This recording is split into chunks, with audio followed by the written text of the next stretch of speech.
Today's Zoom session. So just a few reminders before we get started. This webinar is being recorded for posting on the OPDP website. We will provide a copy of the presentation after the webinar. Everyone has been muted to cut down on background noise. Please put any questions or comments in the chat and we will address them at the end of the presentation. So now I'll turn it over to Matt King, our Privacy and Data Protection Manager. Thank you.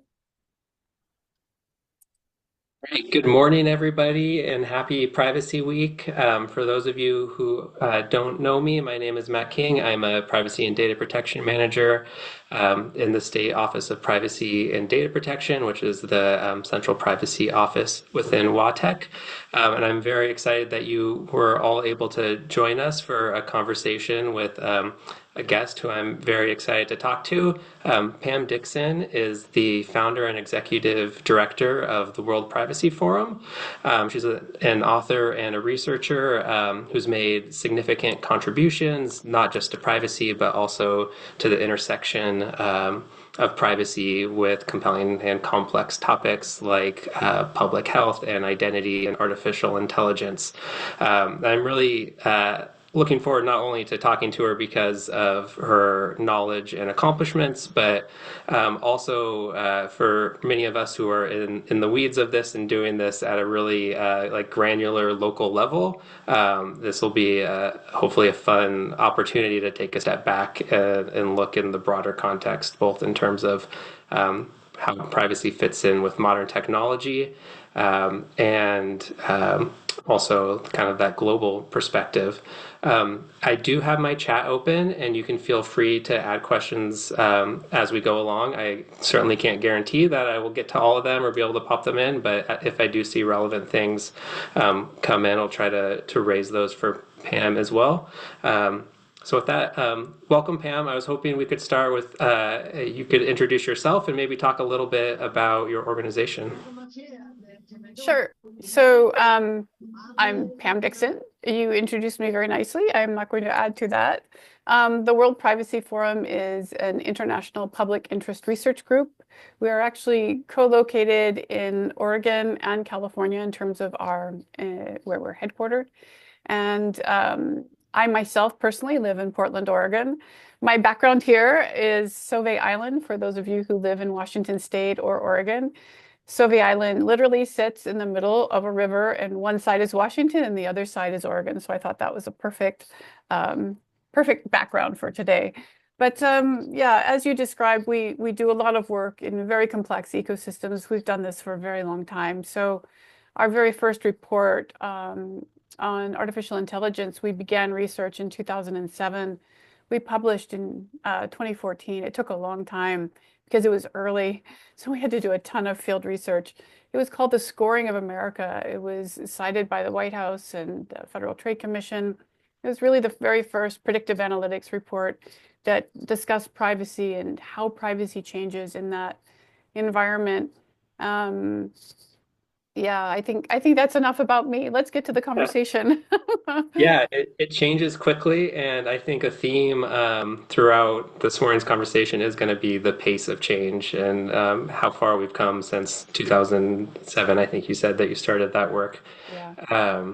An interesting place I always find to start these conversations is just the general idea of like, what are we talking about when we say privacy? Like in the US, going back over a century, it started as sort of like this idea of property rights, like that is a picture of me, or like here's a piece of paper and that has my name on it. And then it's evolved since then. We've had sort of like a constitutional layer of, you can't be forced to quarter soldiers in your house or protections against unreasonable searches and seizures. And then more recently, it's shifted to really almost like exclusively information privacy, and like this idea has kind of taken hold of like the right to control information, and that at least seems to be how a lot of people talk about it. But I'm curious in your thoughts of like, how do you think about privacy? Do you ascribe to one of those things? Should we be thinking about it differently? Well, first off, that's a really great framing, kind of like a little historical framing that you just put together there very quickly. I wish I had your gift of concision. It's fabulous. So I would actually expand on what you already said. So all of what you said is what people in those contexts and in those times considered to be privacy. But I think if you really want to find out what privacy actually is, you have to look very broadly in all the contexts and jurisdictions and individuals and groups of people. The framing I would add to that is if you look kind of writ large, if you look at the United States, basically we have a sort of a commercial view of privacy, which is, ensuring that there are data flows and making sure there are guardrails on the data flows, but it's quite commercially focused. There is some rights-based stuff, but it's really, in most sectors, it's a little more commercial. I would leave health as an exception to that, and there are some other exceptions as well. If you look at some parts of Asia, particularly China, it's more of a state approach to privacy, state-controlled approach, and that's a very different model than either the US or Europe. And then if you go to Europe, there you're really looking at a model of, the Charter of Human Rights articulated as privacy rights, and also, as you mentioned, as control. But there are additional conceptions of privacy beyond all these. These are the ones we're all most familiar with, right? But if you look at, for example, the indigenous peoples, for example, in New Zealand, and in many areas of the United States and Canada, Australia, there are tribal, treaties and documents and frameworks that are collective privacy. So, for example, the Maori in New Zealand have a formal treaty with the government of New Zealand, and it allows them to have collective privacy rights as a tribe. Not individual rights, but collective rights, and that's what they wanted. It's a very, very intriguing approach, and you can also see it, as I said, in many other documents. You could see it even in parts of Africa. One of the most famous examples of this was the Gattaca Accord in Rwanda.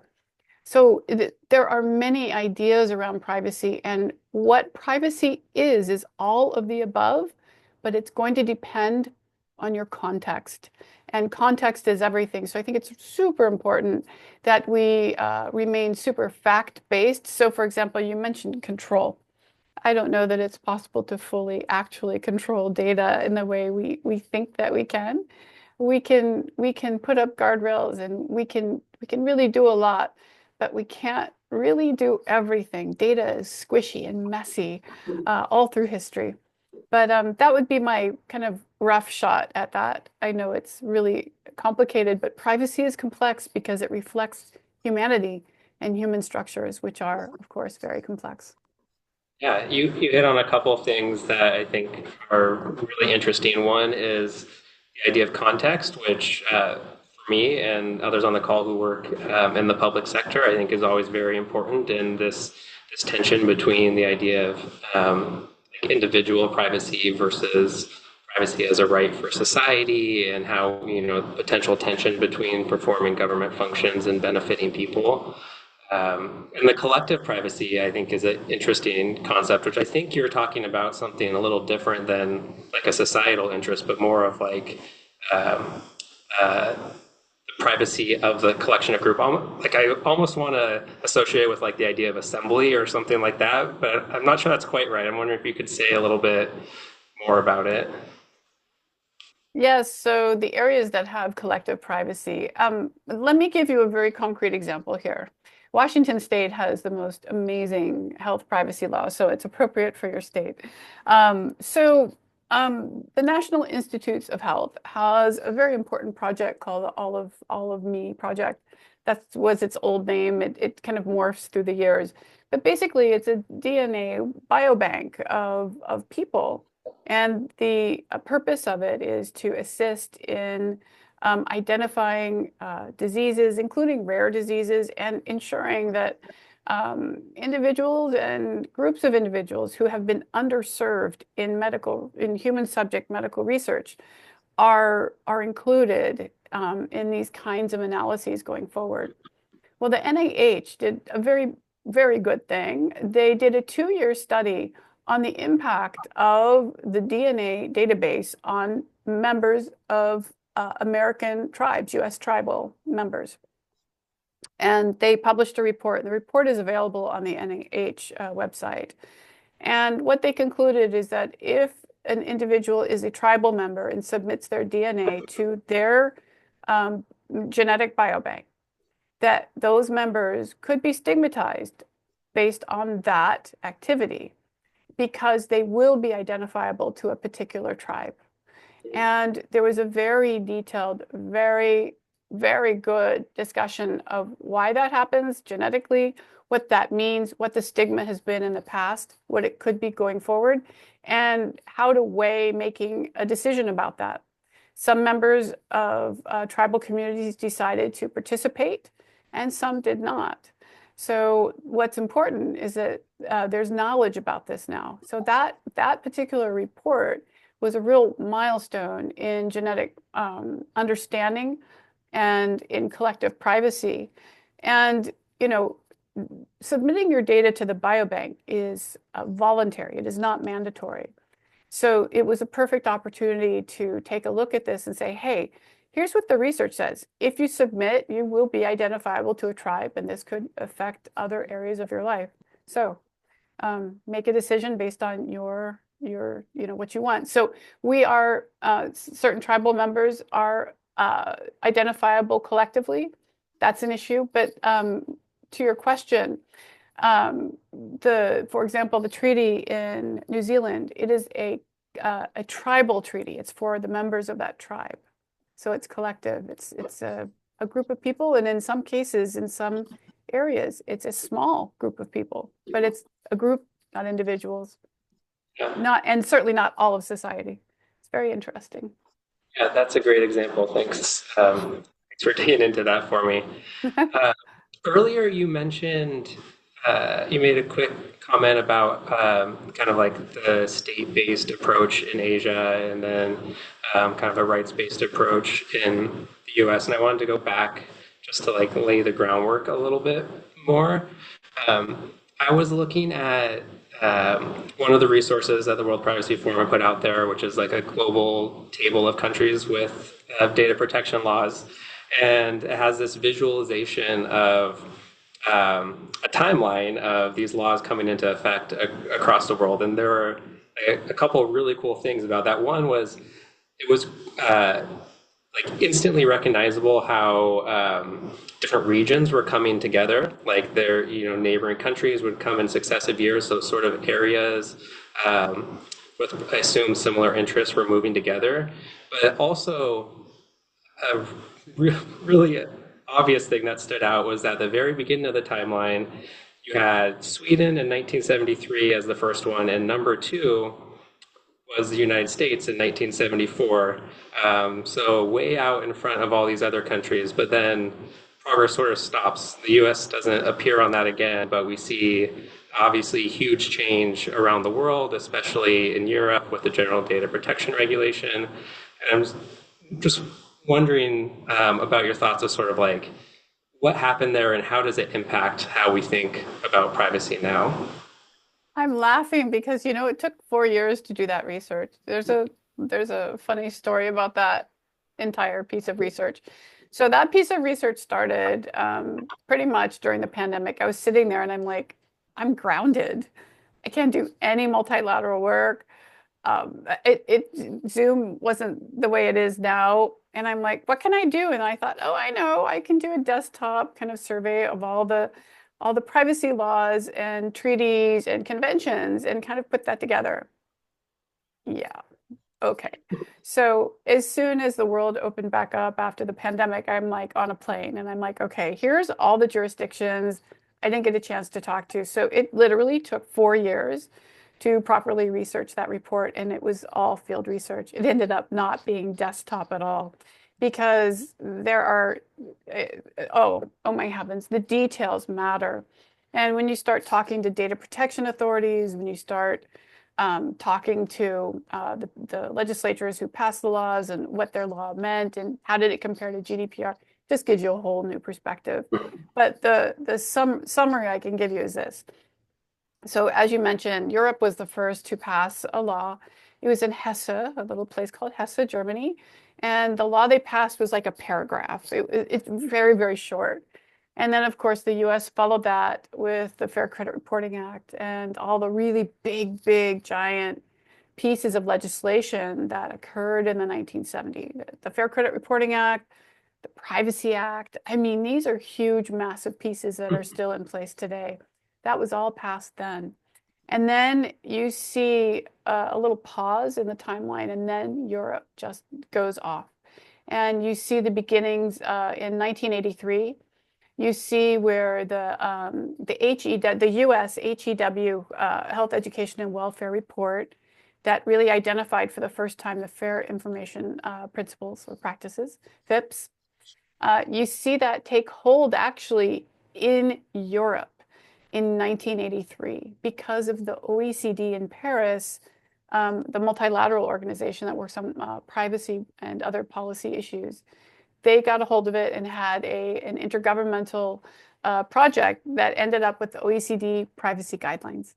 And after the OECD privacy guidelines were complete, what happened is that the European Commission and Parliament, et cetera, looked at that and said, hey, we need to do something about this. And there came the really big blob you see in the early 1990s, which was the EU privacy directive, or the data privacy directive in the EU, which was EU 9546. And that went on for 25 years. And then you saw the update to that, which was, as we all know, the GDPR. So that the GDPR was long negotiated by the very brilliant Giovanni Buttarelli, who was the European Data Protection Supervisor at the time. And he had this idea that in order to make sure that people would respect Europe's law, that instead of being a directive, it would be a regulation, and it would have extraterritorial applicability. So all of a sudden, Europe's privacy law, if any country or jurisdiction wanted to do business with Europe, they had to have adequate or equivalent data protection in place. So that started in 2018, and that is where you see just that amazing, like, stepwise progression of laws, where you see countries going, oh, wait, uncle, we give up. We understand we're going to have to do this. So most jurisdictions in the world, as of today, with some exceptions, including the United States, but that's a different story because we currently have adequacy with the EU-US data privacy framework. Different story there.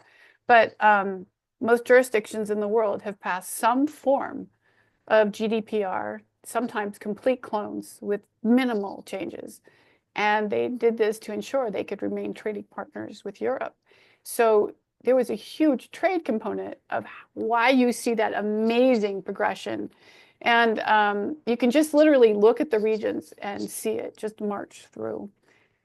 The region that's undergoing rapid change right now is the continent of Africa in all of its regions. And you see very significant and rapid adoption of either GDPR or something almost like GDPR.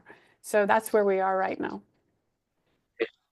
That really helps set the stage and is going to tie into sort of the approach and that intersection with artificial intelligence. And we're 20 minutes in and we promised the people AI, so we should probably start talking about that a little bit. I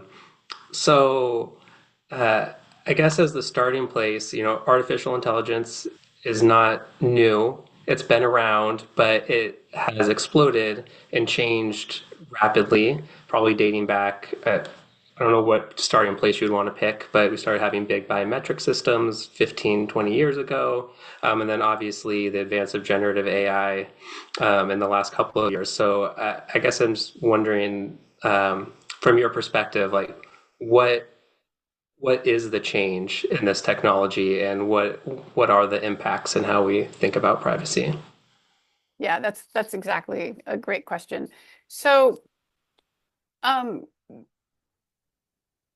So the World Privacy Forum has been tracking biometrics since 2002.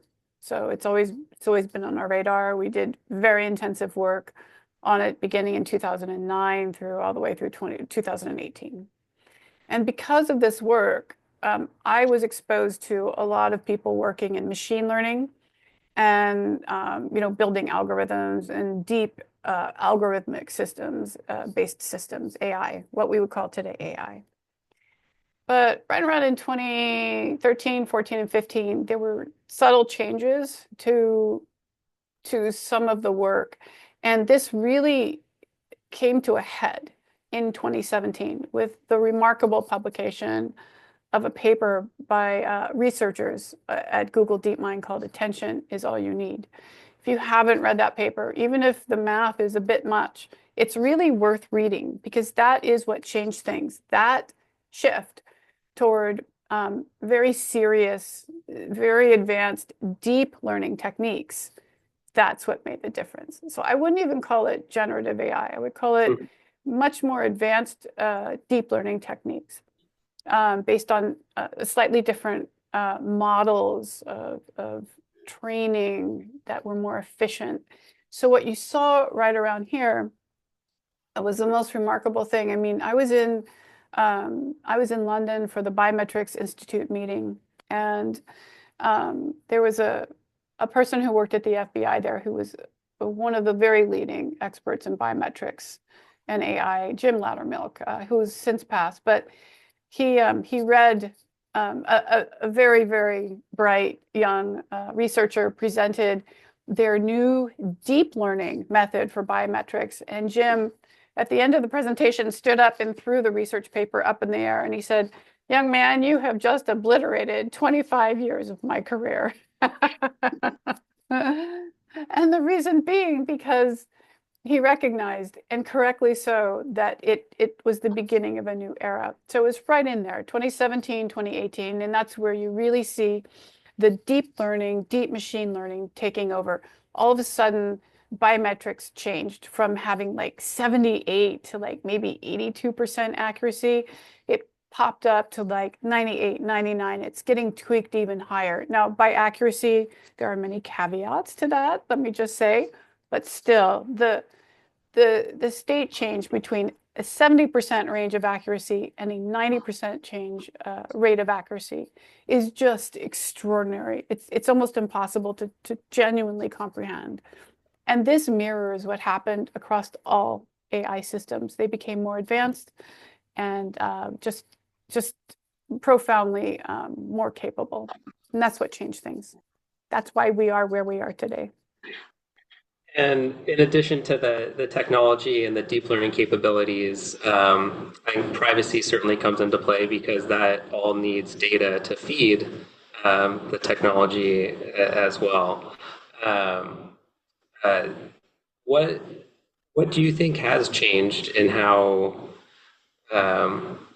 we think about privacy now that these technologies exist and process our information in a way that we previously didn't think was possible?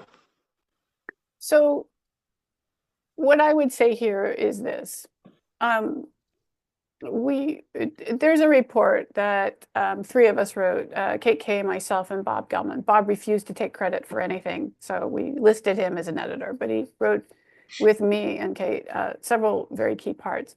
One particular part that Bob and I especially wrote, though, was the entire discussion about what happens to privacy in an age of AI, an advanced AI. And we described kind of what we've talked about actually here today.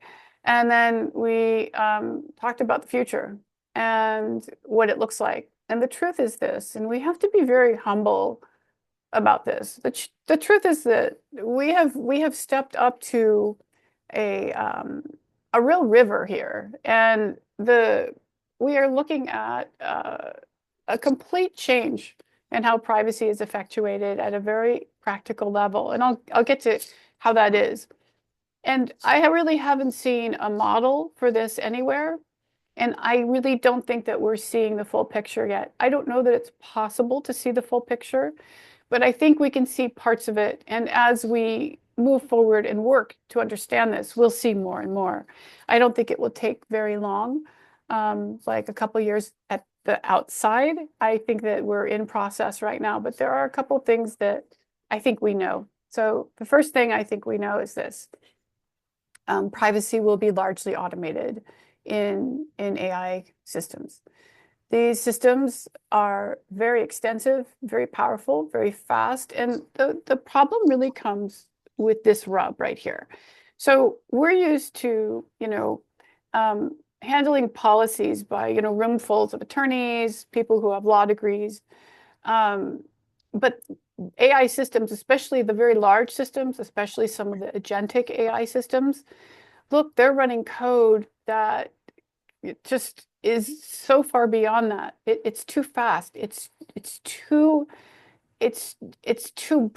breadth is too much for any kind of human capacity to adjudicate these systems. So what this means is that we're going to have AI governance tools to do a lot of this work for us.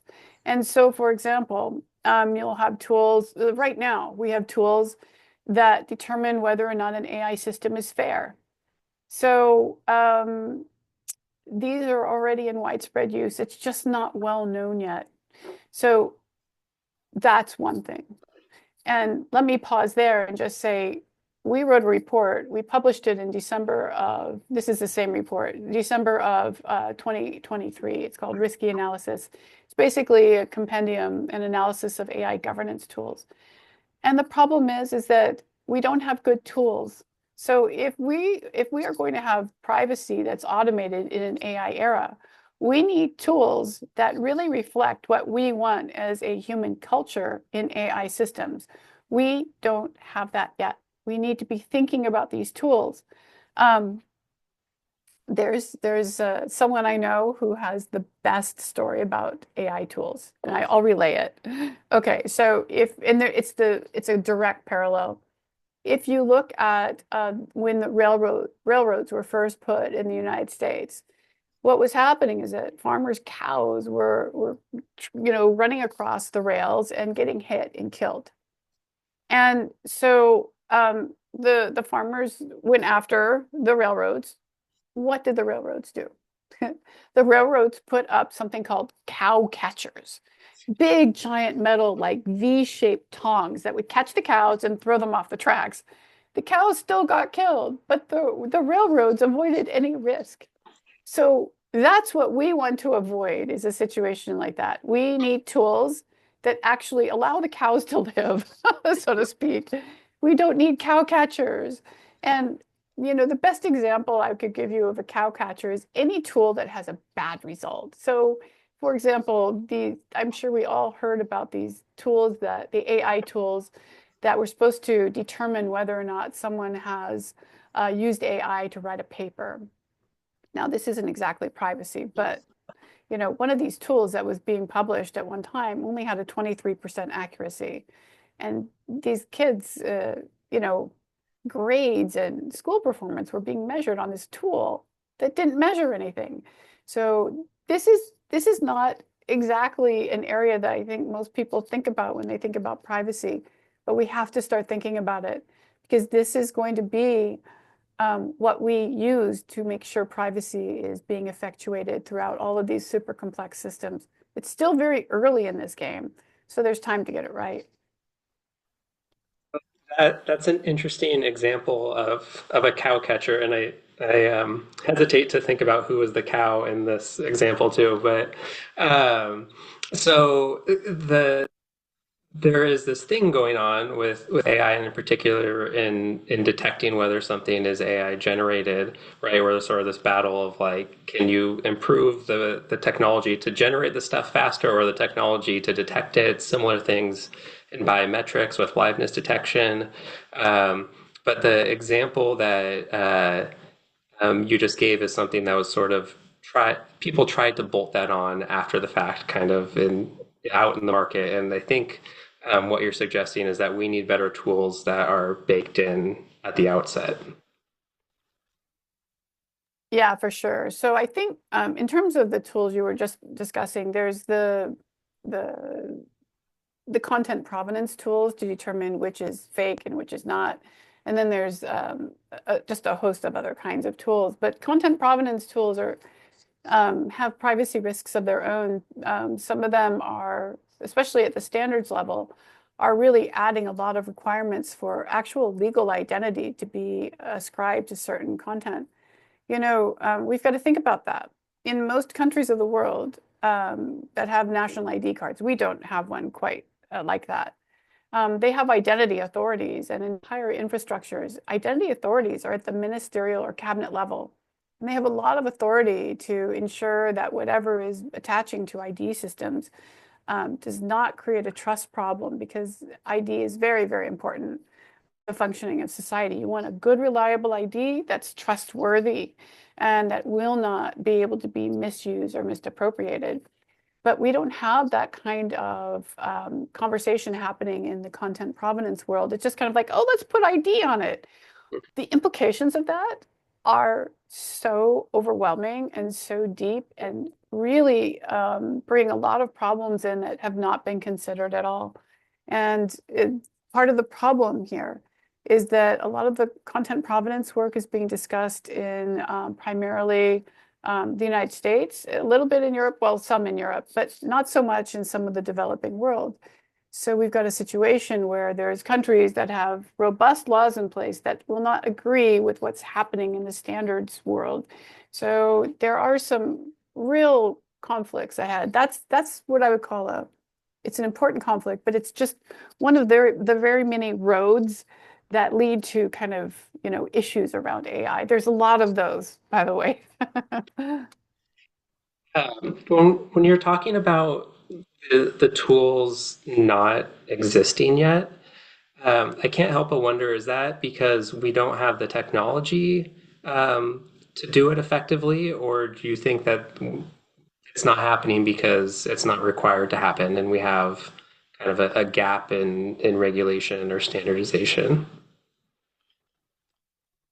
Yeah, it's not actually about regulation, or I'm not going to say standardization, but it's not about regulation at this point. In many ways, do you remember that old Lawrence Lessig book, Code is Law, right?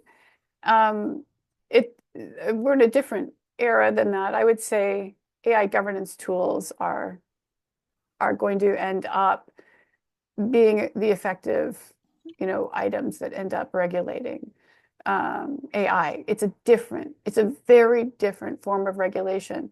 We need to broaden our ideas of regulation. So to encompass, okay, what do tools look like? What can they do?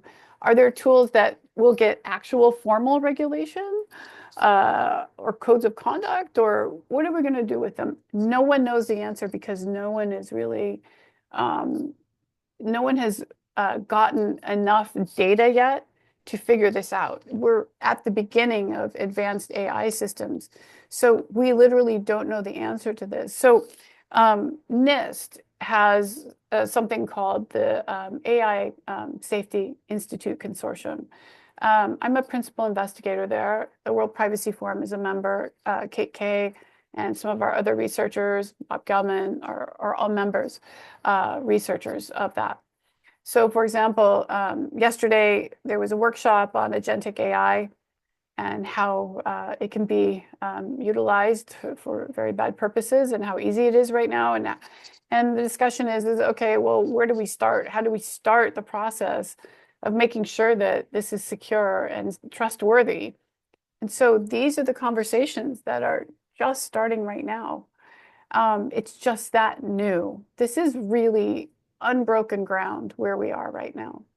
And I think it's, we do have the EU AI Act, but the EU AI Act doesn't come into force for some time in terms of some of its broader implications. And it's very, very, it's very big picture. There aren't details yet. I think what's happening right now in the AI and regulation space is that people are looking at this and going, okay, it's pretty early. Let's avoid making gigantic mistakes by putting in regulations that literally don't fit the problem. That's the issue. We're not completely sure of all the problems yet. So what's happening right now is a lot of work on measurement. Okay, what can we determine factually that is actually a problem? Well, one thing that we determined at World Privacy Forum in 2023 that's factually a problem is that we don't have AI governance tools that are up to the job yet. So we know that's a gap. And there is a lot of effort going into, okay, how do we measure this? How can we improve it? How can we, put controls on the metrics? What is this ecosystem of compliance and checking AI governance and in a technical manner? What does it look like on the ground? So literally, the buildings are being built as we speak. I hope that's responsive to what you asked. If not, please ask again. It's a lot to think about. I'm sort of spinning here in about 20 different directions. Uh, one one of the things you were talking about is how the EU AI Act is sort of like big picture, and it certainly does try to sort of cover everything, even though it then mostly focuses on the high risk or prohibited systems. But it does, I think, beg the question of like, or should we have these big picture regulations or standards, or is AI so many different things that we need to be taking a more granular view? Like, are there tools that would apply in all these different use cases and different types of technologies, or is it really a whole suite of different tools for different contexts? Yeah, that's a great question. There's a couple of answers available there. So let's start with the tools that are available. The tools are available in specific areas of inquiry. So for example, FINRA, FINRA, it's a financial quasi-regulatory organization that sits under the SEC. It's actually a nonprofit. They have a really beautiful AI tool that governs their ecosystem, and it's beautiful. It's open source AI in that they published it, they made it transparent, and we can check on it and know if it's functional or not. There's AI testing labs that we work with to do that kind of checking. It's a gorgeous system. That's a really high functioning system. We can look at that system and say, okay, what's working? What's the context of this? Can we figure out how to replicate the high function of this? In another example, the Food and Drug Administration has some very, very advanced AI for medical systems, and they're doing really interesting tools. So one of the tools that has been very much discussed in the health AI context is that they have a tool that monitors in real time fit. In other words, is this algorithm still fit for purpose, the purpose that we designed it for? And it gets very granular. Each tool has a different algorithm or a suite of algorithms, different fits. And when that algorithm gets too much noise in the fit, instead of, let's say, a good fit is a straight line, and there's no noise, that's a tool that's adapted to the situation and functioning. But when you get noise, random noise around that, that's not a good fit. Well, some of these are machines that control like implanted device in humans. So you want something that's real-time monitoring the function and trustworthiness of that AI algorithm. And the tools that the FDA have developed are really working well. They can look at the noise and say, oops, over parameters and work to refit and then reduce that noise. And then you get an improved algorithm, which is safer again. So these are the kinds of advances we need to look at and say, okay, what can we learn here? Where can it be applied? Is it just in health, or can we apply this elsewhere? And this same kind of thinking really extends to privacy and to jurisdictions. We can look at, for example, very high functioning jurisdictions with AI. One of them is Mauritius in Africa. And we can look at it and say, okay, what did they do right? What's working there and why? What's the context? And can this be replicated? Well, Mauritius is a small island. They happen to have a profoundly brilliant and experienced data protection authority, and they got started very early in AI and have a whole AI strategy. working groups, all sorts of things. So what they're doing is working. So they're a case study. Are there others? Yes, there are. Thailand is an amazing case study. So we have to look at these, take the best, and start learning. That's really what we have to do. Um, so I'm wondering about another area where we can learn from being our past. So we talked at the beginning of this conversation about kind of the long ramp up for privacy laws around the world. We had decades to figure this out to the extent that we have. Um, and still working out the kinks even with that long ramp up. AI is happening so fast. Is there anything we can do to leverage our learnings in kind of privacy governance and data governance generally, like things that have worked well that can also apply to artificial intelligence? Yes, I think it's actually one of the most important things we can do, because there are a lot of people who are experts in privacy, data governance, data protection, compliance, et cetera, all sorts of facets of privacy. But these are not people who are usually in conversations around very technical aspects of AI.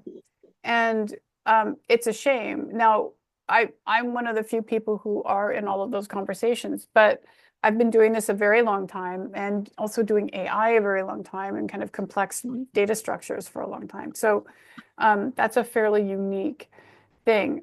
So I kind of see both sides. And the thing is that we need more discussions of privacy. Let me give you a very concrete example here. As you'll recall, I hope everyone will, there was a lot of publications about 2 years ago when, or 3 years ago now, when ChatGPT first came out, and it was called Frontier Regulation. And the idea was that the regulation would be focused on safety.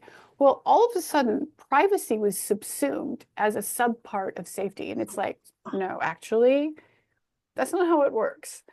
That was a really incorrect articulation of privacy. It was very problematic. There is still a problem there, where privacy and data governance is not genuinely understood by a lot of the folks that are making the AI tools or the AI governance or some of these decisions.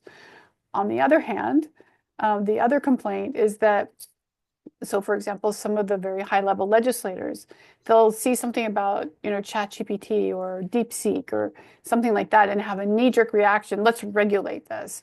And the regulations will not be fit for purpose. They'll just be kind of off here in space and not really be genuinely applicable to the actual problem on the ground.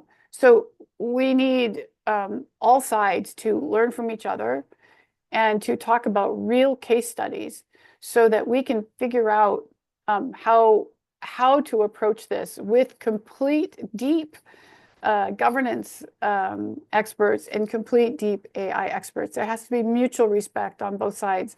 And I think that's starting. But these are the conversations that we're going to need. And, underlying your question was, do we have enough time?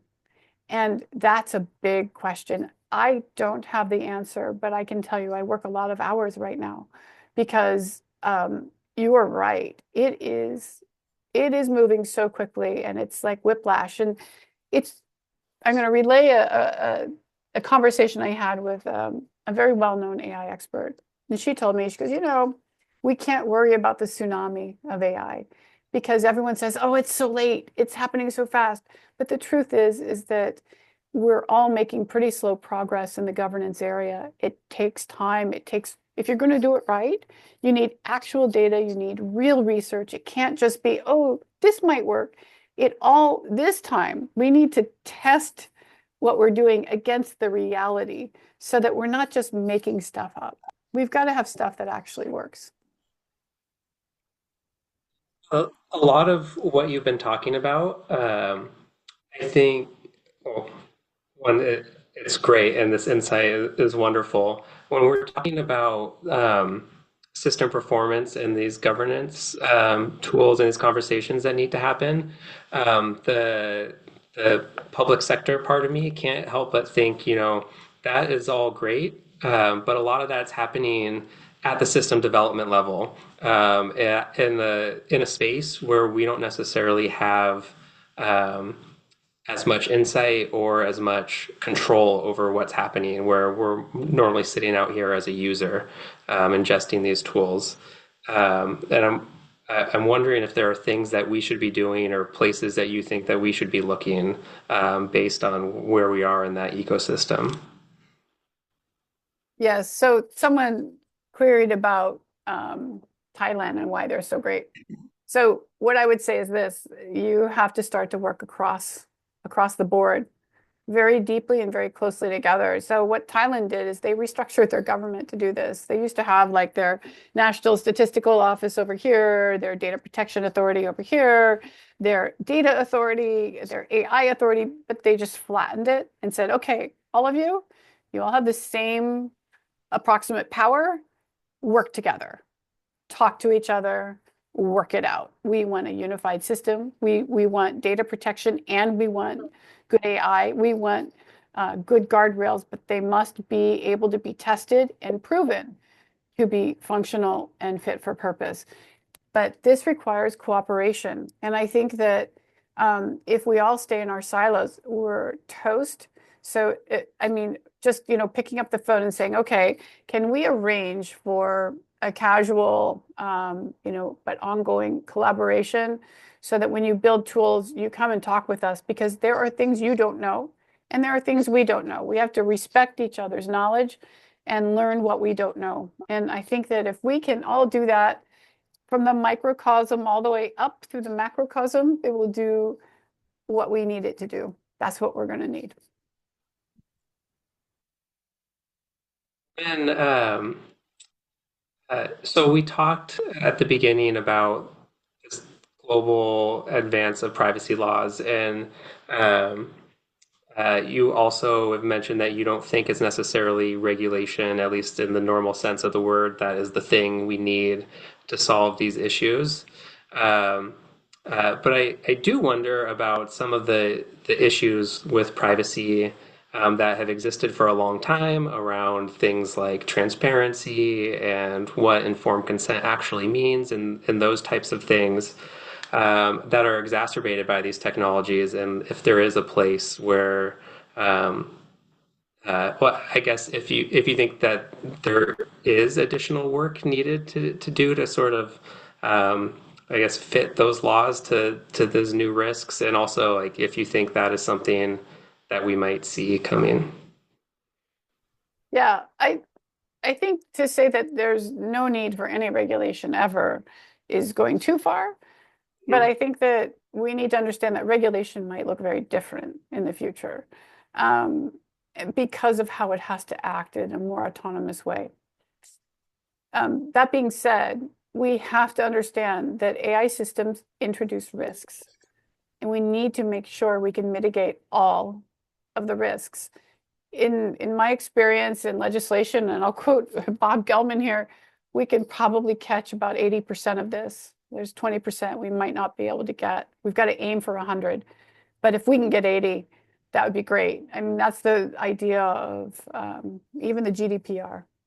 The GDPR left out huge swaths of governance, and just left it ungoverned. A lot of people don't realize that, but it's true. There's no perfect system, but we need to look at the case studies. We need to look at the actual data. We shouldn't go into our heads and think, well, here's what I think is a risk. No, we should look at what's happening and say, here's the risks. So that happened with biometrics. We know because NIST has produced report after report now. They have an ongoing facial vendor report on the algorithms. We can literally see region by region, skin tone by skin tone, where and how algorithms discriminate based on skin tone, gender, and age. And each algorithm performs slightly differently. There's some good algorithms and there's some bad algorithms. So testing has improved that so much. It really has. And I think we've got to look at things like that. And there's, by the way, there's probably tens of thousands of examples in other areas of AI that we could say. I mean, when I think of AI in health, I worry about it. I worry about the data scraping. I worry about how people will be, how determinations will be made for care. We already know that there's a frailty score. Someone has a very poor frailty score, which means that they're predicted to die within a particular amount of time. That's not a great amount of time. Does this mean they'll get less care? And is there a check on that algorithm? There's going to be just literally thousands of things like this. So we need to make sure that we're capturing the real life instances that are creating problems, and we need to address those problems. It's going to be very difficult because of the transnational nature of AI and the multi-sectoral nature of AI writ large. We're going to have to find the guardrails that work in each scenario, each context, and in each jurisdiction, and there will be differences. We're already learning that. So what works in the US probably won't be working in another country. A great example of this is Mongolia. I was there last year to work with the Human Rights Commission and the Digital Development Ministry. And they were working on AI in identity systems and also in health systems. And then they were working on the data protection of all of it. And they were working together, which was very, very helpful. But the problems that they were trying to solve were so complex because more than half of Mongolia is nomadic. So it's studying where those people were located and what help they needed when and where was very challenging. That's so unique. So Botswana and Mali are more akin to those contexts. So you have to kind of study the context, then look for what's like it, and then you can group them together and start to discuss patterns and share information. I think that's probably going to be a more likely to be successful way forward.